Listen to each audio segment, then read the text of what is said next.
Malachie chapitre 2. Et maintenant, voici un ordre pour vous, ô prêtres.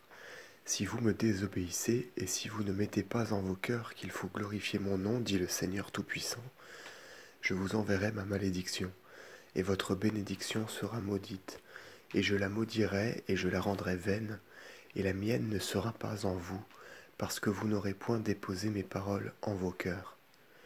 Voilà que je vous prive de l'épaule des victimes, et je répandrai sur votre face leur fiente, la fiente de vos fêtes, et je vous prendrai en même temps à leur place. Et vous connaîtrez que c'est moi qui vous ai envoyé ce commandement, que mon alliance doit être avec les Lévites, dit le Seigneur Tout-Puissant. Mon alliance était avec Lévi, une alliance de vie et de paix, et je lui avais donné ma crainte, de sorte qu'à mon nom il était frappé de crainte. La loi de vérité était en sa bouche, et nulle iniquité n'eût été trouvée sur ses lèvres. Il marchait avec moi, dirigeant sa voie en paix, et il a détourné du mal nombre d'hommes. Les lèvres du prêtre doivent garder la doctrine. On cherchera la loi dans les paroles de sa bouche, car il est l'envoyé du Seigneur Tout-Puissant. Mais vous vous êtes retirés de la voie, et vous avez détourné plusieurs de la loi. Et vous avez profané l'alliance de Lévi, dit le Seigneur Tout-Puissant. Aussi ai-je fait de vous le mépris et le rebut de toutes les nations, parce que vous n'avez point gardé mes voies, mais qu'en la loi vous avez fait acception des personnes. N'avez-vous pas tous un seul Père? N'est-ce pas le Dieu unique qui vous a créé?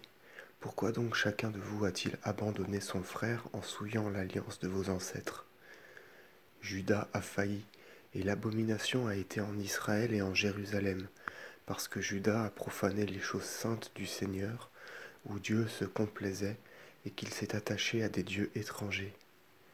Le Seigneur exterminera tout homme qui fera ainsi pour l'expulser des tentes de Jacob, et le séparer de ceux qui sacrifient au Seigneur Tout-Puissant.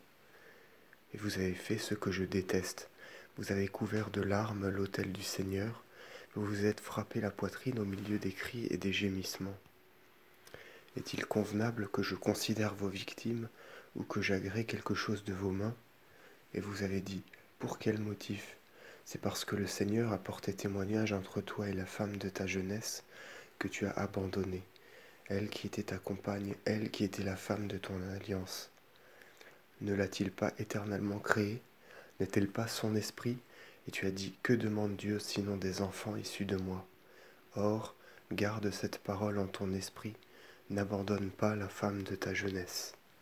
Mais si, l'ayant haï, tu la répudies, dit le Seigneur Dieu d'Israël, l'impiété couvrira toutes tes pensées, dit le Seigneur Tout-Puissant. C'est pourquoi garde cette parole en ton esprit, n'abandonne pas la femme de ta jeunesse. Ô vous qui par vos paroles provoquez Dieu et qui dites, en quoi l'avons-nous provoqué? C'est en disant, quiconque fait le mal est bien vu du Seigneur, il se complaît en cela. Où donc est le Dieu de la justice?